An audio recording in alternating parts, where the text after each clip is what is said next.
రాష్ట్ర ముఖ్యమంత్రి వర్యులు శ్రీ రేవంత్ రెడ్డి గారు, రాష్ట్ర ఉప ముఖ్యమంత్రి వర్యులు శ్రీ మల్లు భట్టి విక్రమార్క గారు, వేదికను అలంకరించినటువంటి రాష్ట్ర మంత్రివర్గ సభ్యులు, గౌరవ సలహాదారులు, గౌరవ అధికారులు, మరి ముఖ్యంగా ఈరోజు కన్నుల పండుగగా జరుగుతున్నటువంటి ఈ కార్యక్రమానికి విచ్చేసినటువంటి గ్రూప్ 1 విజేతలు, వారి కుటుంబ సభ్యులు,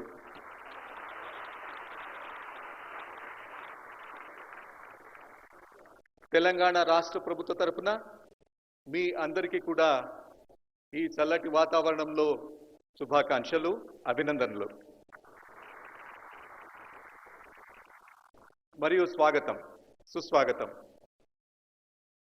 రాష్ట్ర ప్రభుత్వ ప్రధాన కార్యదర్శిగా ఈ మంచి కార్యక్రమంలో పాల్గొనడానికి ఒక అవకాశం లభించినందుకు నేను మీ అందరికీ కూడా కృతజ్ఞతలు, అభినందనలు తెలియజేస్తున్నాను. ఎందుకోసమని చెప్పంటే ఈరోజు నిజంగా తెలంగాణ చరిత్రలో చారిత్రాత్మకమైన సువర్ణ అక్షరాలతో లిఖింపవలసినటువంటి దినం.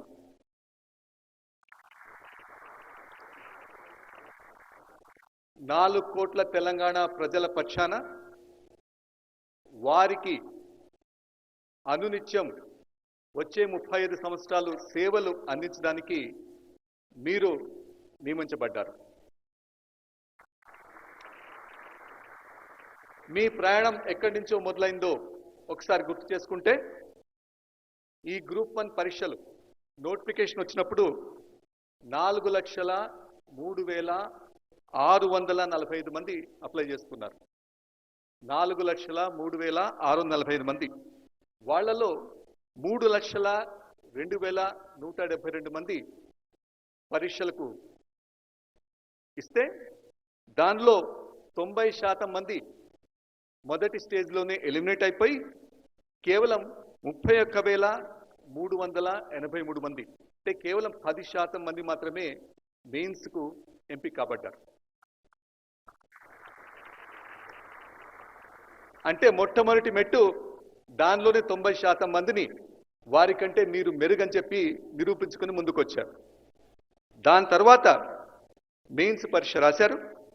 మెయిన్స్ పరీక్ష రాస్తే వారిలో కేవలం 2% కంటే తక్కువ మంది మాత్రమే, అంటే 98% మంది కంటే మేము మెరుగైన వాళ్ళమని చెప్పి మీరు ముందుకు వచ్చి ఈరోజు తెలంగాణ సమాజం సేవ చేయడానికి ముందుకొచ్చారు.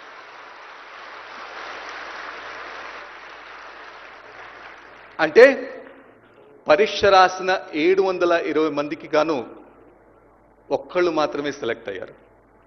720 మంది మొత్తం అప్లై చేసుకుంటే ఒక్కళ్ళు మాత్రం సెలెక్ట్ అయ్యారు. ప్రపంచంలోనే అత్యంత కఠినమైనటువంటి సెలక్షన్ ప్రొసీజర్గా మనం చెప్పుకోవచ్చు. ఎందుకోసం చెప్పంటే అదృష్టవశాత్తు నాకు ఆనాడు పివి నరసింహారావు గారు వారు పెట్టినటువంటి గురుకుల పాఠశాలలో చదువుకునేటువంటి అవకాశం లభించింది. దాని తర్వాత ఐఐటిలో చదువుకున్నాను. ప్రపంచంలోనే అత్యంత ప్రతిష్టాత్మకమైనటువంటి అమెరికన్ యూనివర్సిటీలో చదువుకున్నాను. కానీ అక్కడ కూడా, అమెరికాలో కూడా ప్రతి 10 మందికి ఒక్కళ్ళకైనా సెలక్షన్ దొరుకుతుంది. కానీ ఈరోజు ఈ వేదిక మీద కూర్చున్నటువంటి ఈ 562 మంది ఎవరైతే ఉన్నారో 720 మంది పరీక్షకు అప్లై చేస్తే ఒక్కళ్ళు మాత్రం చివరికి మిగిలారు.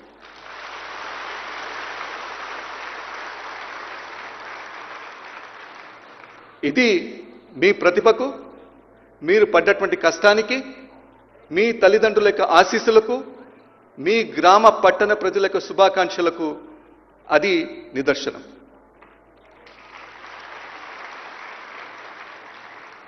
మీ అందరినీ కూడా తెలంగాణ రాష్ట్రంలో ఉన్నటువంటి 3.5 లక్షల మంది మీ కుటుంబ సభ్యులు ఎవరైతే ఉన్నారో, రాష్ట్ర ప్రభుత్వంలో పనిచేస్తున్నటువంటి 3.5 లక్షల మంది కుటుంబ సభ్యుల తరపున నేను ఈరోజు మీకు ఆహ్వానాన్ని పలుకుతున్నాను. ఈరోజు మన దేశం, మన రాష్ట్రం మీ వైపు గర్వంగా చూస్తుంది. ఎందుకోసం అని చెప్పంటే భారతదేశాన్ని మీరు చూసినట్లయితే మీలాంటి వాళ్ళు మనలాంటి వాళ్ళు అన్నో కలిసి ఎన్నో విజయాలు మనం అందుకున్నాం.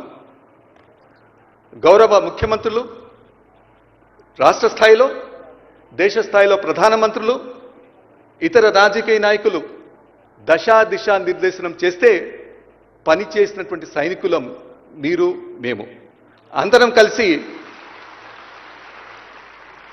ఈరోజు దేశ ప్రగతిలో, రాష్ట్ర ప్రగతిలో ఎంతో కీలకమైనటువంటి పాత్ర వహించాం. కరోనా వచ్చింది, వేలాది మంది, లక్షలాది మంది చనిపోయారు. కానీ ప్రపంచమంతా కూడా ఆశ్చర్యపడే విధంగా మనం 220 కోట్ల వ్యాక్సిన్స్ భారతదేశంలో అందరికీ సకాలంలో అందేటట్లు చూసి వారి యొక్క ప్రాణాలను రక్షించాం. అంతేకాదు, ప్రపంచంలోనే అందరూ ఆశ్చర్యపోయేటటువంటి విధంగా దాదాపు 97 కోట్ల మంది ఓటర్స్ మన ప్రజాతంత్రం, మన డెమోక్రసీలో ఒక జాతరలాగా జరుపుకున్నటువంటి ఎన్నికల్లో పాల్గొంటారు. అటువంటి ఏర్పాట్లన్నీ కూడా మన సజావుగా ప్రతి 5 సంవత్సరాలకు ఒకసారి ఈ యంత్రాంగమే చేస్తుంది. ఇంతేకాదు, ఆధార్ కార్యక్రమం తీసుకోండి. దాదాపు 140 కోట్ల మందికి అందరికీ ఆధార్ నంబర్స్ ఇవ్వడం, అంతేకాకుండా ఒక దేశం ఒక పన్ను విధానం అని చెప్పి జిఎస్టీ అనేటువంటి విధానాన్ని రోల్అవుట్ చేయడం, ఈ రకంగా చెప్పుకుంటూ పోతే రాష్ట్ర స్థాయిలో కావచ్చు, దేశ స్థాయిలో కావచ్చు అమలవుతున్నటువంటి అనేక ప్రజా సంక్షేమ కార్యక్రమాల్లో మనమందరం కూడా కీలకమైనటువంటి పాత్ర వహించాం, ఇంకా ముందు కూడా వహించబోతున్నాం. మన రాష్ట్రానికి వస్తే గౌరవ ముఖ్యమంత్రి గారు రేవంత్ రెడ్డి గారు, వారి మంత్రివర్గ సభ్యులు భారతదేశం 2047 నాటికి వికసిత్ భారత్ అని చెప్పి అవుతే తెలంగాణ రాష్ట్రం రైజింగ్ తెలంగాణ లాగా తయారు కావాలని చెప్పి ఒక విజన్, ఒక దార్శనికతను మనకిచ్చారు. రైజింగ్ తెలంగాణ అంటే ఏమిటి? అది ఒక స్లోగన్ కాదు. రైజింగ్ తెలంగాణ అని చెప్పంటే భారతదేశంలో తెలంగాణ కూడా సమున్నతంగా నిలబడుతుంది. ఆర్థికంగా, సామాజికంగా, విద్యాపరంగా, సమాజపరంగా అన్ని రంగాల్లో కూడా అభివృద్ధి సాధిస్తుంది. ఇది జరగాలి అని చెప్పంటే గౌరవ ముఖ్యమంత్రి గారు, గౌరవ క్యాబినెట్ వీరంతా కూడా కొన్ని లక్ష్యాలు మన ముందు ఉంచారు. అవి ఏమిటి అని చెప్పంటే 2035 నాటికి మనం $1 ట్రిలియన్ ఆర్థిక వ్యవస్థగా రూపొందించాలి. 2047 నాటికి $3 ట్రిలియన్ ఆర్థిక వ్యవస్థగా రూపొందింపబడాలి. గౌరవ ముఖ్యమంత్రి గారు మాతో ఇప్పుడు మాట్లాడుతూ అసలు $1 ట్రిలియన్ అంటే ఒకటి తర్వాత ఎన్ని సున్నాలని మీకు తెలుసా అని చెప్పి అడుగుతుంటారు. $1 ట్రిలియన్ అని చెప్పంటే, 1 బిలియన్ అని చెప్పంటే 9 సున్నాలు, మిలియన్ అని చెప్పంటే 6 సున్నాలు, 1 ట్రిలియన్ అని చెప్పంటే 12 సున్నాలు, ఒకటి తర్వాత 12 సున్నాలు. అంటే మన ఇండియా భాషలో చెప్పాలని చెప్పంటే భారతదేశంలో మనం లక్షలు కోట్లలో మాట్లాడుతుంటాం. 1 ట్రిలియన్ అని చెప్పంటే 1,00,000 కోట్లు అన్నమాట. అంటే $1 ట్రిలియన్ ఆర్థిక వ్యవస్థ అని చెప్పంటే 1,00,000 కోట్ల ఆర్థిక వ్యవస్థ. 1,00,000 కోట్లు అని చెప్పంటే ఈరోజు మనం తీసుకున్నట్లయితే దాని $80 $1 కాబట్టి $1,00,000 కోట్ల చెప్పంటే 80 లక్షల కోట్ల రూపాయలు అవుతుందన్నమాట. కాబట్టి అంత పెద్ద ఆర్థిక వ్యవస్థను మనం నిర్మించుకోవాలి అని చెప్పంటే ఈరోజు తెలంగాణ రాష్ట్రంలో చేరుతున్నటువంటి, రాష్ట్ర ప్రభుత్వం చేరుతున్న మీరంతా కూడా కలిసికట్టుగా, సమిష్టిగా కృషి చేస్తే కానీ మనం దాన్ని అందుకోలేము. ఇది చేయాలని చెప్పంటే మరి దీనికి ఏమిటి గీటురాయి? దేని మనం ప్రామాణికంగా తీసుకోవాలి? నేను ఇక్కడ ఒక మాట మీ అందరి ముందు చెప్తాను. ప్రజా సంక్షేమమే మన యొక్క పరమావధి. మనం చేసేటువంటి ప్రతి పనిలో కూడా దీనివల్ల ప్రజలకు మేలు జరుగుతుందా లేదా అనేటువంటి దాన్ని మాత్రం మనం గీటురాయిగా పెట్టుకొని ముందుకు వెళ్ళాలి. అది ముందుకు వెళ్ళినప్పుడు మాత్రమే ఈరోజు తెలంగాణ రైజింగ్ 2047 అని చెప్పి ఏదైతే మాట్లాడుతున్నామో దాన్ని సాధించడానికి మనకు వీలవుతుంది. ఎందుకోసం అని చెప్పంటే ఈ రోజున తెలంగాణ ఒక $200 బిలియన్ ఆర్థిక వ్యవస్థగా ఉంది. ఇది 5 రెట్లు పెరగాలని చెప్పన్నా, 10 రెట్లు పెరగాలని చెప్పన్నా, ప్రజా సంక్షేమం, అభివృద్ధి, దీనికి గౌరవ ముఖ్యమంత్రి గారు, గౌరవ పొలిటికల్ లీడర్స్ వీరందరి యొక్క సారథ్యంలో మనం కలిసి ఒక జట్టుగా పనిచేస్తే కానీ మనం ముందుకు వెళ్ళలేం. ఈ యజ్ఞంలో మనమందరం కూడా భాగస్వామ్యులు ఇవ్వాలని చెప్పంటే కొన్ని చేయాల్సిన పనులు ఉన్నాయి, కొన్ని చేయకూడని పనులు ఉన్నాయి. ముందు చేయాల్సిన పనులు ఏమిటో చెప్తాను, తర్వాత చేయకూడని కూడా చెప్తాను. చేయాల్సిన పనులు ఏమిటని చెప్పంటే ఈరోజు మీరంతా చూస్తుంటారు, ఆర్టిఫిషియల్ ఇంటెలిజెన్స్ అని చెప్పి, బ్లాక్ సైన్స్ అని చెప్పి, క్వాంటమ్ కంప్యూటింగ్ అని చెప్పి సాంకేతికత వేగంగా మారిపోతూ వస్తుంది. ఇటువంటి వేగంగా మారిపోతూ వస్తున్నప్పుడు మనం చూసినట్లయితే మనందరం కూడా హైదరాబాద్ హైటెక్ సిటీలో కూర్చొని ఉన్నాం. గ్లోబల్ క్యాపబిలిటీ సెంటర్స్ అని చెప్పి ప్రపంచంలో ఉన్నటువంటి అన్ని కంపెనీస్ అంతా కూడా వారి యొక్క జాబ్స్ను వేరే వేరే దేశాలకు తీసుకుని వెళ్తున్నాయి.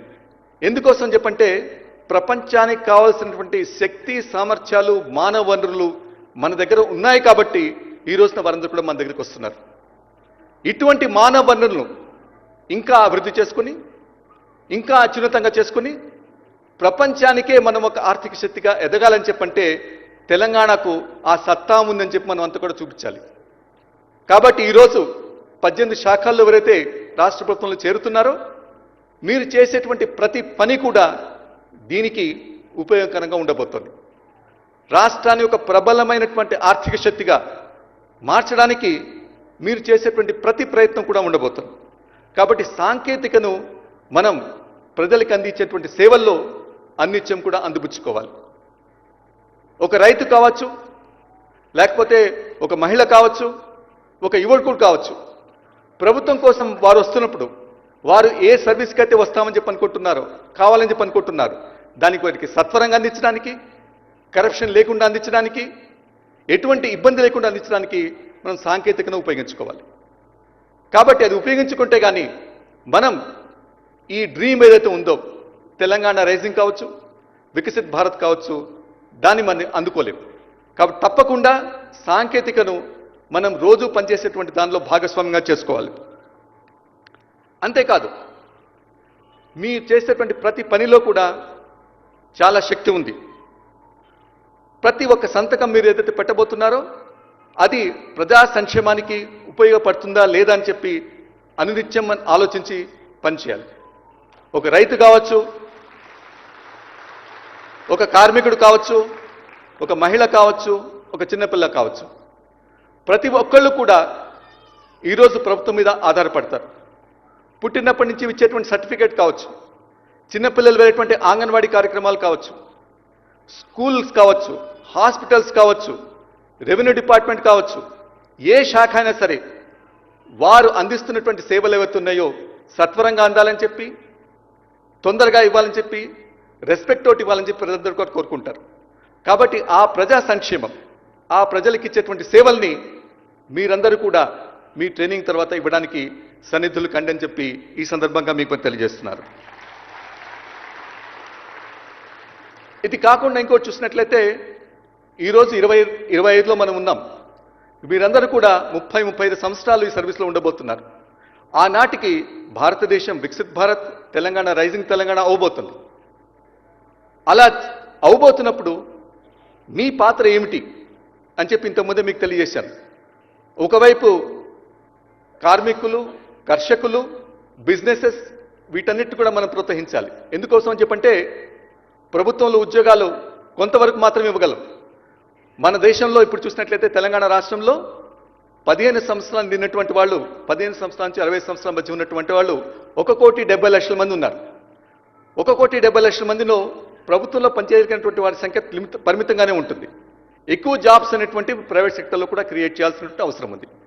ఎక్కువ ఉద్యోగాలు ఎప్పుడు వస్తాయని చెప్పంటే మనం ఎవరైతే ఉద్యోగాలు క్రియేట్ చేస్తారో, ప్రైవేట్ సెక్టర్లో అయితే క్రియేట్ చేయగలుగుతారో అటువంటి వారికి ఈజ్ ఆఫ్ డూయింగ్ బిజినెస్ అంటే సులభతరం చేయడం ద్వారా, ఇన్వెస్ట్మెంట్స్ అట్రాక్ట్ చేయడం ద్వారా, పట్టణీకరణ ద్వారా, మ్యానుఫ్యాక్చర్ని ఎంకరేజ్ చేయడం ద్వారా, సర్వీసెస్ని ఎంకరేజ్ చేయడం ద్వారా మంచి మంచి ఉద్యోగాలు క్రియేట్ చేయడానికి అవకాశం ఉంటుంది.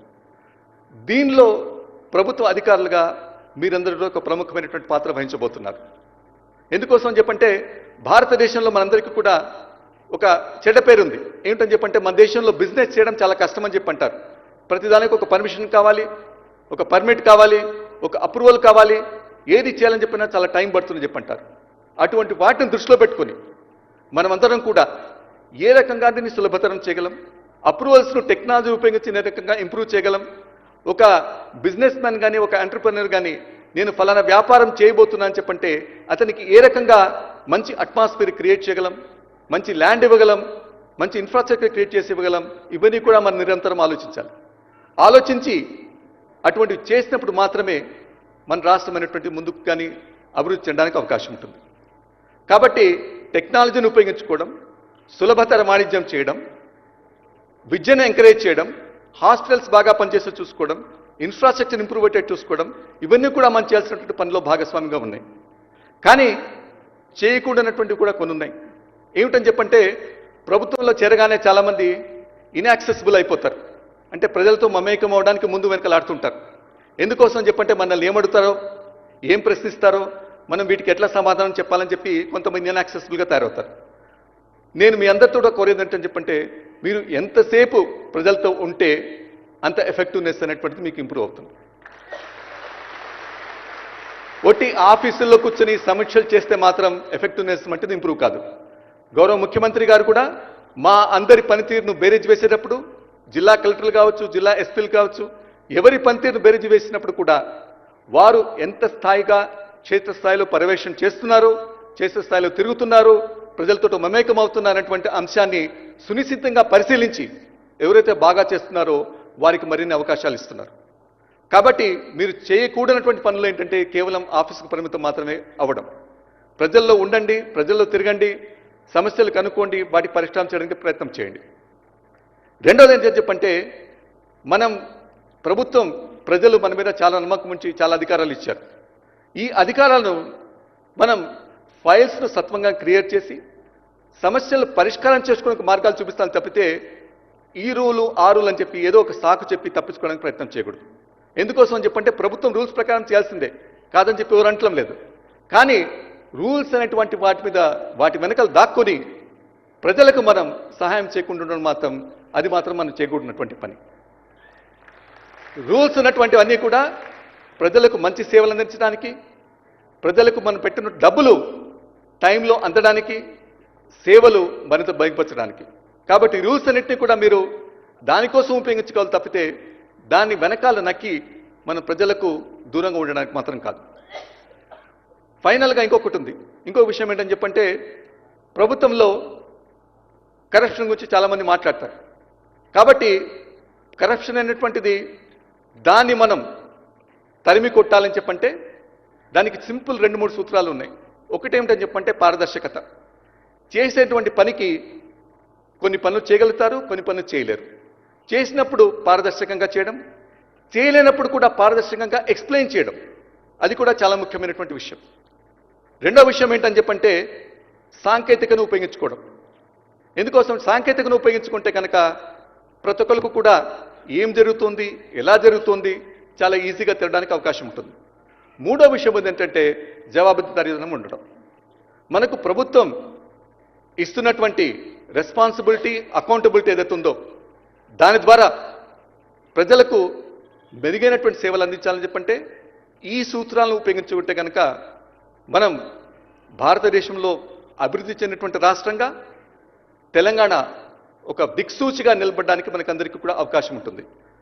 మీరందరూ కూడా వచ్చేటువంటి 10 సంవత్సరాలు, 15 సంవత్సరాలు, 20 సంవత్సరాలు, 30 సంవత్సరాలు పనిచేసిన తర్వాత వెనక్కు తిరిగి చూసుకుంటే నేను రాష్ట్రం అభివృద్ధి కోసం పనిచేశాను, నేను ఈ ప్రాంతాన్ని దేశంలోనే అగ్రగామిగా నిలబడడానికి పనిచేశాను అనేటువంటి ఒక భావనతో, ఒక సంతోషంతో మీరందరూ కూడా పనిచేయాలని చెప్పి మీకు పనిచేసే వారికి ప్రభుత్వం ఎల్లవెల్లలా కూడా అండదండగా ఉంటుంది.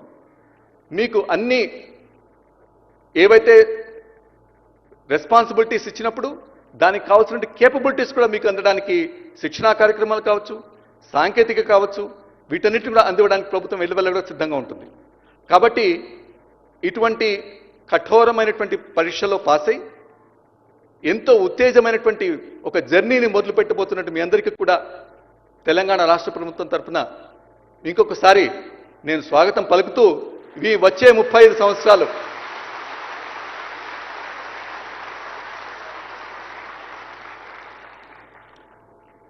ఆనందమయంగా ప్రజాసేవలో మంచి కార్యక్రమాలతో ముందుకు సాగాలని చెప్పి మరి ఇంకొకసారి కోరుకుంటూ చివరిగా ఒక రెండే రెండు విషయాలు ఆంగ్లంలో చెప్పి ముగిస్తాను. Welcome to the civil services, welcome to the opportunity of a life time, welcome to your chance to build the Telangana and India of your dreams.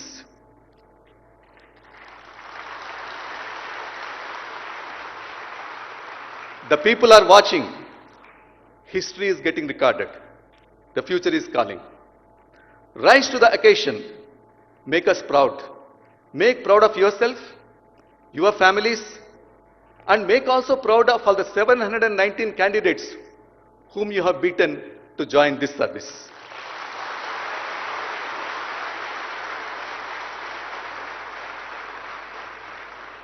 Let the people of Telangana feel proud that we are serviced by the best civil service of the country.